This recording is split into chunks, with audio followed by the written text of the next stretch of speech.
Luke Schultheis, your host, with nearly 3 decades of enrollment management leadership, and I serve as a senior advisor at myFootpath, a firm leading re-engagement efforts across the nation. Today, we have two awesome speakers who just presented at the ACRO-SEM conference, Dr. Boyd Bradshaw and Sosa.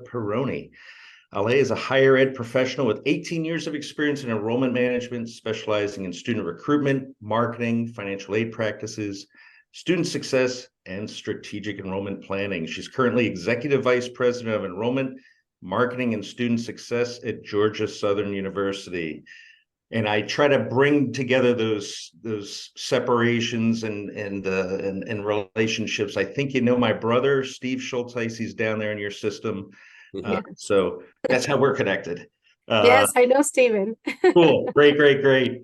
And then Dr. Boyd Bradshaw, serving as Vice President for Enrollment Management at Towson University, and I should say inaugural Vice President. I've been there with you, man, at another institution, and the lift that you're bringing is unbelievable. It's got to be both challenging and fun.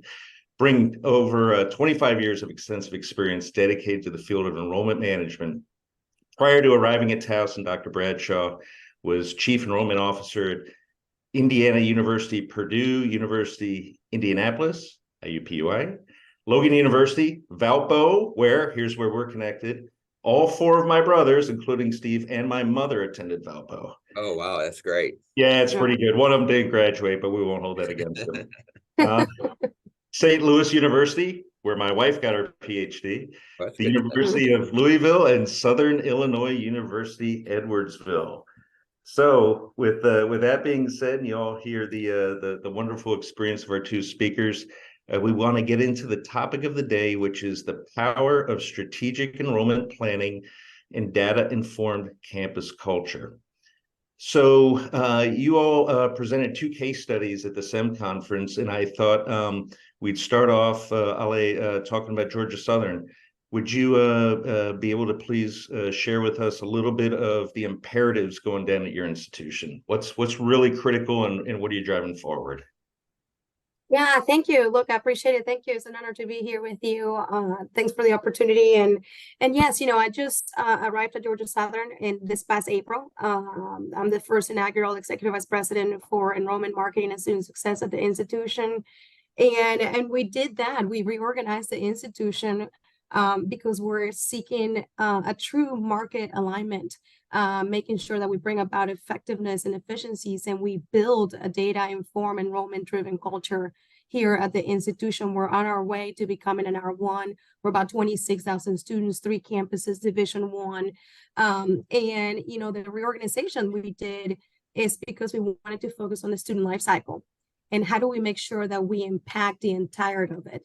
So if you look at the portfolio under this division of enrollment, marketing, and student success, is the entire student life cycle. It's from the very beginning, when you have that recruitment in the years of high school, all the way through, getting them into the institution, access, and then persistent retention and graduation. So that was, the imperative for us. How do we bring the campus together to drive enrollment numbers? We happen to be at the epicenter of growth in Southeast Georgia. We have a Hyundai Meta plan that is coming in with about 8,000 employees. So there's a lot of demand for talent. And we are the only research institution here in the Southeast Georgia. So how do we go about responding to those needs, making sure that we have the right academic programs, the right support services to get the students into Georgia Southern and then graduating and providing what the employers in the area need? And that's where the need for strategic enrollment planning came into place. Is us seeking that alignment with our market and knowing that we drive the talent generation here in Southeast Georgia.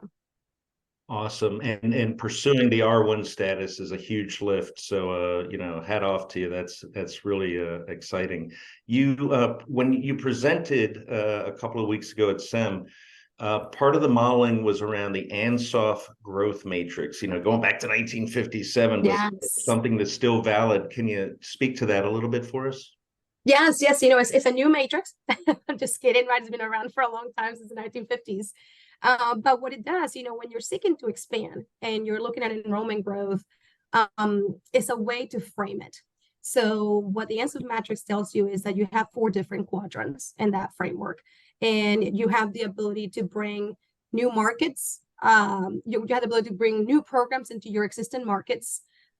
So basically saying, okay, we are going to have a new major, and we're going to have, for example, in the case of Georgia Southern, we're going to expand our programs offers here in South Georgia in our bordering states, right? Another way that you can bring about growth is to say, okay, well, I want to bring our existing programs to a brand new market, right? So that's saying we want to take perhaps one of our niche programs, logistics, for example, and we want to bring that to a new market beyond the state. So it's 4 different quadrants of basically that matrix offers you. So you also have the ability to say, okay, I want to bring new programs to new markets. And that's what we call diversification, right? That's probably the riskiest of them all, because you're talking about doing everything new. And so what you want to do when you're doing a strategic enrollment planning is you want to make sure that, you know, your existing programs in your existing markets, that's your market share right now. So you want to make sure that you're maximizing your market share. And we have a tendency to live there, right? Because it's comfortable, and you know, and you want to maximize that. But if you're looking to move the demand curve out, if you're not looking for just growth within that curve, but you're looking to really push that line out, then you got to think beyond, and you got to think about new programs to new markets. You're going to think about existing programs to existing programs to new markets, and then bring in going into new markets with your programs that you have. So that's what the Ansa matrix is all about. It's just about giving you a framework on how you can go about achieving enrollment growth, so that when you're going through your strategic enrollment planning process, what you want to ensure is that you have strategies that fall into each of those quadrants. So you want to have a balanced portfolio of strategies that you're going to push forth as you're seeking that enrollment growth. That's awesome, Ale. You mentioned logistics, and that's a really specialized field in great demand. Very few schools have it right now. And as we all know, it takes a lot of lift to introduce new programs at our institutions. Can you highlight for us a little bit? Are there efforts where you've got a group of people you help influence to say, hey, we should be introducing a new program. It's going to help us grow. We can be a leader in this field. How are you, as this strategic enrollment manager, helping to facilitate continued innovation at the institution? Yeah, so one of the ways that we do it here at Georgia Southern, look, and I think Boyd has done the same on his campuses, is you're trying to build a culture, right? And when you're looking at a strategic enrollment planning, it's not about the enrollment managers sitting in a room with just the admissions officers, right? When you're talking to strategic enrollment management, remember, it's the entire student life cycle, and it's about aligning with markets. So that means that you have to work with the faculty side of the house and the rest of the campus community.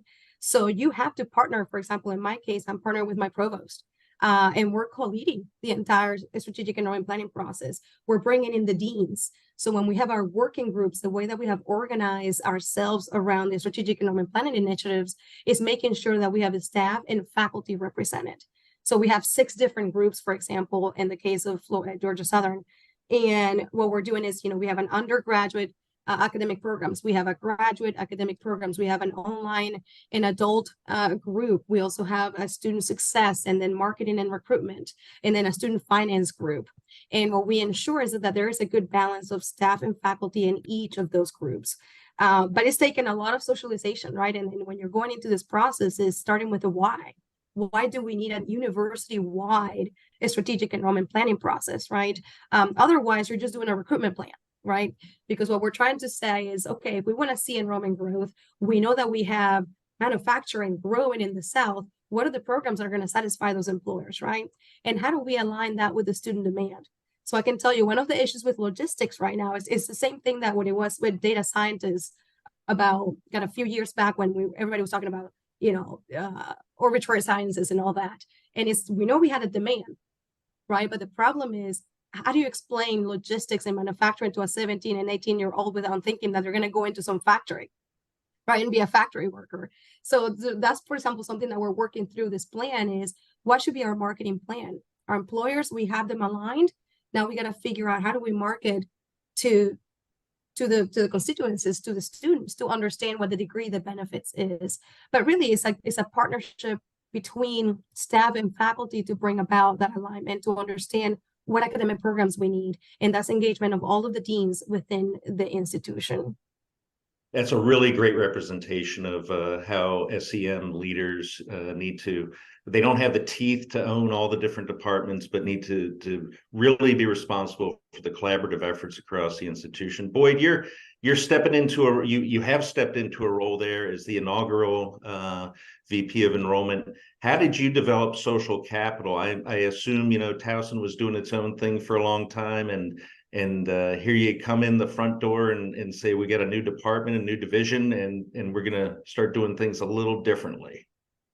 Yeah, I would tell you, it's been a lot of hard work, being in the role here for a year and a half. And I think where I benefited is, the years of experience. You listed a few institutions that I've worked at, and, I was one of those enthusiastic leaders growing up in the profession, and, had great opportunities. And at a point in my career now where I want to settle, and I don't mean settling by not working hard. I mean finding an institution that really needs this role, and that is Towson University. A little bit of context. Prior to the pandemic, we have had tremendous growth. We were actually the fastest growing institution in the state of Maryland, and we were up to almost 24,000 students. When I arrived, we had just fallen below 20,000 students. So you're talking about a 4,000 student enrollment decline, which was accelerated by the pandemic. The pandemic was not the only reason, but no one was watching. They weren't watching the change in demographics. They weren't watching the college going rate dropping, not just in the state of Maryland, but across the country. And, as we look at the data, it wasn't a surprise, when I got here to say, hey, wait, we got a lot of work to do. We've been coasting. We need a plan. We need a strategic enrollment plan. The good news is the way my position was developed is that it was a result of strategic enrollment planning. So the campus had gone through a year of planning, and they were really assessing the environment, assessing the campus. And when I arrived, I was actually handed a 180-page document. So imagine being a brand new enrollment leader on a campus and being given a 180-page document saying, this is your plan. I didn't even get a chance to look at it, and as the person coming into the role. And the first thing we did is we chopped it down to 11 pages. It's way too long. And, we created an executive summary. And the next step was we have this plan. And so with what's happening at Georgia Southern, they're going through the planning process now. We had gone through the planning process. So we were at the point where we needed to really operationalize the plan. So all of these strategies, over hundreds of strategies within this plan, I'm not exaggerating, because 181 pages, we had to then prioritize and then start operationalizing the plan and create a new framework at Towson and getting the campus engaged in the process. How have you been able to rally, we'll call them cheerleaders, owners, people who've got your back? There's stakeholders across the institution, and everyone's kind of got their own area of responsibility. How have you been able to bring them together to advance, your strategic enrollment plan? So one of the I think the positives was when they went through the actual planning process, which took about a year, which again, Georgia Southern is in that process now.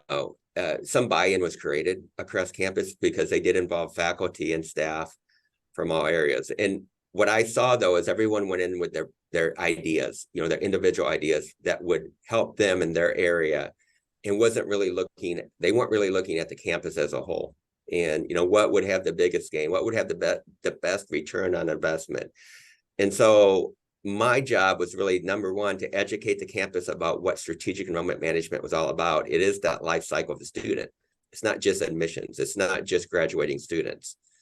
And also creating a framework where the plan was actually being executed. I think many times we write plans, they sit on shelves. And so getting the entire campus involved with that, one of the very first things I did is I hosted our first annual Strategic Enrollment Management Summit on campus this last spring. And we invited what we called our key enrollment stakeholders. We also identified who those individuals were. Everyone thinks they're a stakeholder in something, but there are certain ones that have more influence. And so we're talking about graduate program directors. We're talking about department chairs. We're talking about leadership teams like student affairs leadership team. I got them involved. Academic affairs leadership team.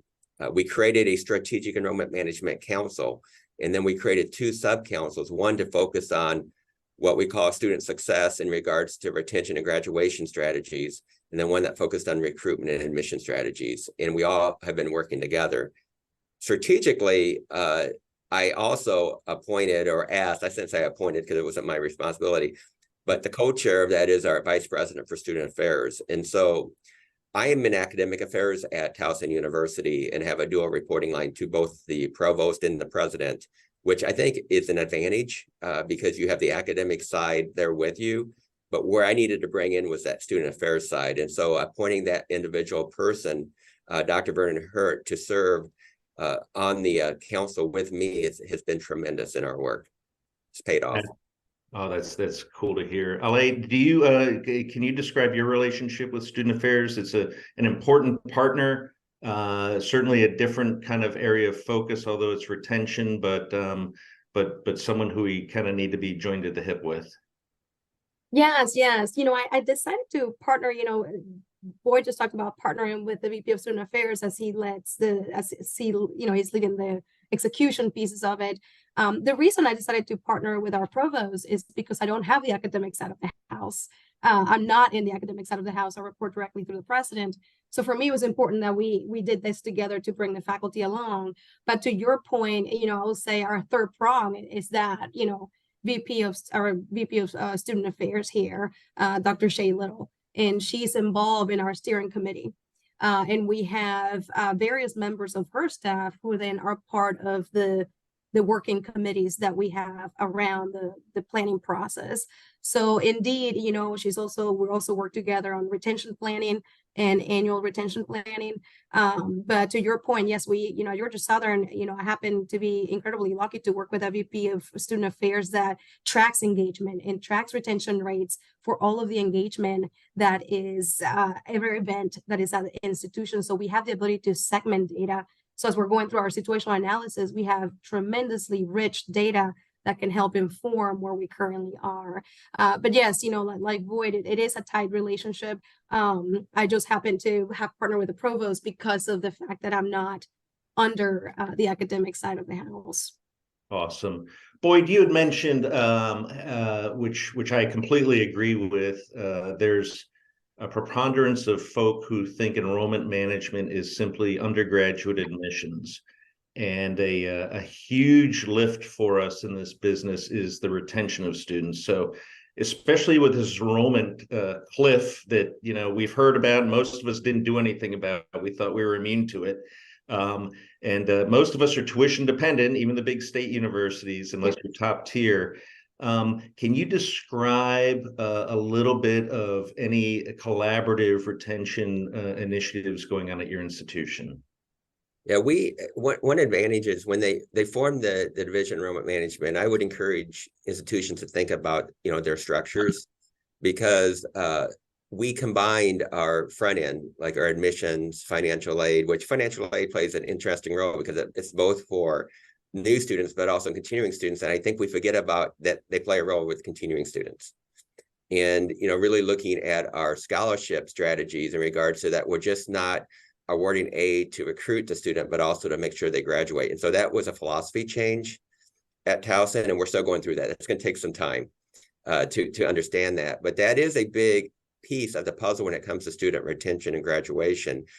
Also, the first year advising, what used to be called the academic advising office is now called the academic advising, retention, and completion office. The reason we changed the name is they do so much more than just advise students. There's all of our interventions, all of our at-risk students populations, our special programs are all housed through that area. And so the name wasn't really reflective of the work that was being done. And so that was a way to educate the campus that we do more than just advise students. And I think that was a key move. Also showing the return, we talk about the investment that we make, and revenue is really important to us, particularly public institutions, to invest back, into our work to make sure students are successful. And what we found when we did our studies is that we were losing sophomores at just as a higher rate as freshmen. And, those are hard dollars that you use to recruit those students. And if we could just retain a few more students, we could really see an increase in our retention and graduation. We have been known here in the state of Maryland for high retention, which has been right around 80%, and our graduation rates are fairly high as well. But they've been stagnant. They haven't got any better, and so that's where our focus is too. And I think again, educating the campus, that enrollment summit, having different people involved, going out and meeting with the academic deans on a regular basis has really helped create that culture that is not just about recruitment. No, that's great perspective. In knowing Baltimore and the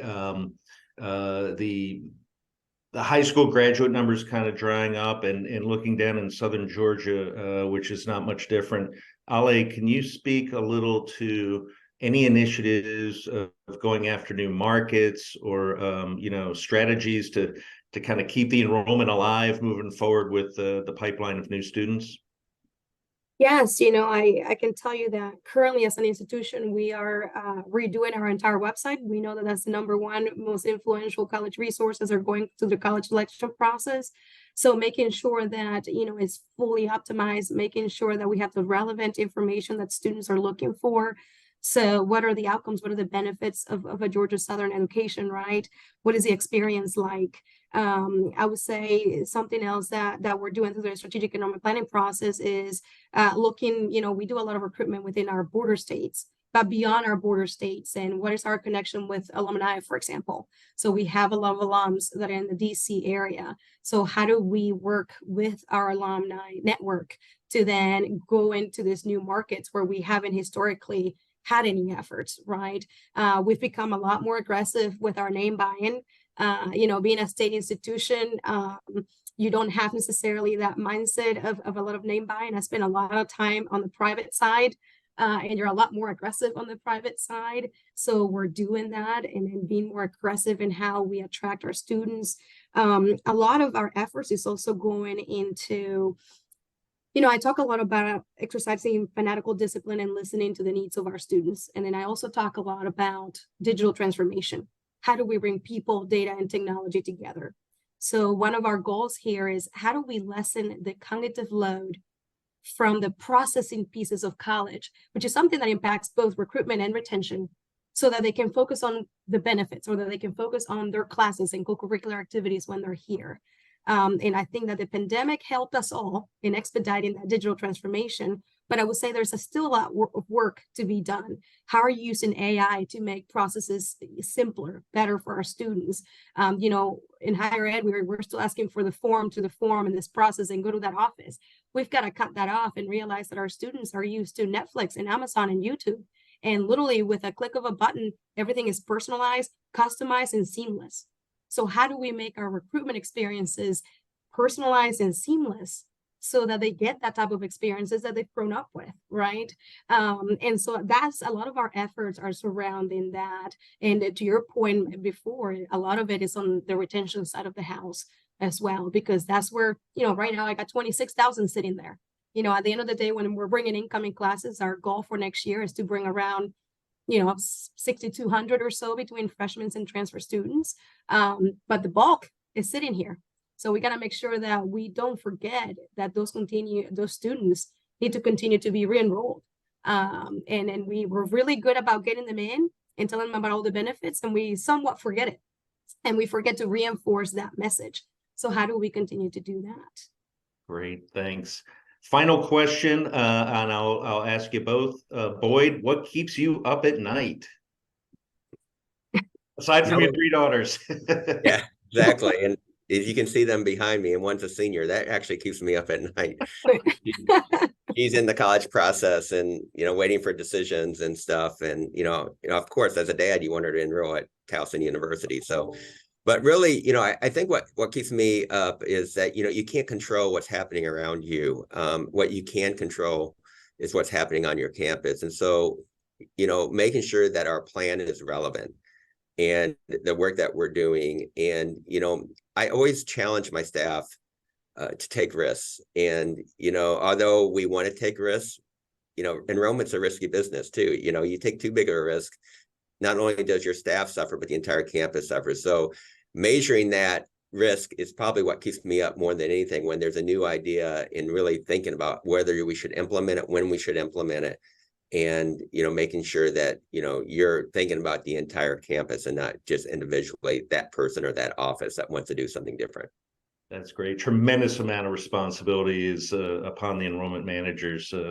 So few people recognize that. We carry these institutions. Ale, how about you? What keeps you up at night? Yeah, I think it's similar to what Boyd said, but with us just reorganizing our campus and with the amount of growth and change, when you're bringing 3 divisions that used to be separated and acted as silos, I think what keeps me up at night the most is make sure that we build this culture. How do we become a data informed, willing and open to change, being proactive about change. Don't let change happen to us. Let's make change happen. So how do we build the type of transformative change that, regardless of whether I'm here tomorrow or not, that continues. So at state institutions, remember, you tend to have people that have been here for a long time, and change is hard. So how do we make sure that we're continuously working on our team, empowering them to innovate and bring about that change? So I think for me, it's just making sure that we build that strong culture, because if you have that strong culture, then whatever happens in the environment, you can be flexible, right? You can be nimble if you have that mindset. But it's creating that mindset amongst everyone, not just the leadership, but every single person that works on the campus, to understand that, hey, enrollment drives the revenue for the institution. I mean, we're a state institution that drives most of the revenue. That's 85% between state appropriations and tuition revenue. So for me, it's just that piece of the culture, because you can bring shiny tools and you can bring great strategies, but if the culture is not there, you'll have a hard time moving things forward. So I think that's the one for me. Fantastic.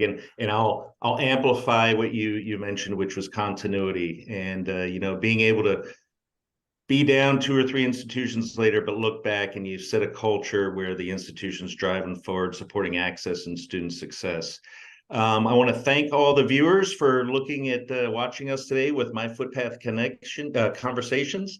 myFootpath Conversations focuses on bringing leaders in the enrollment field here to bear and share their perspectives.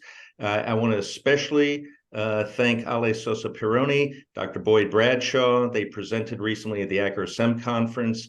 We want to highlight their presentation. They're doing great work. They're making big changes, and we hope you all have gained a little bit of insights from them. Thanks so much for being with us. Thank you For having us.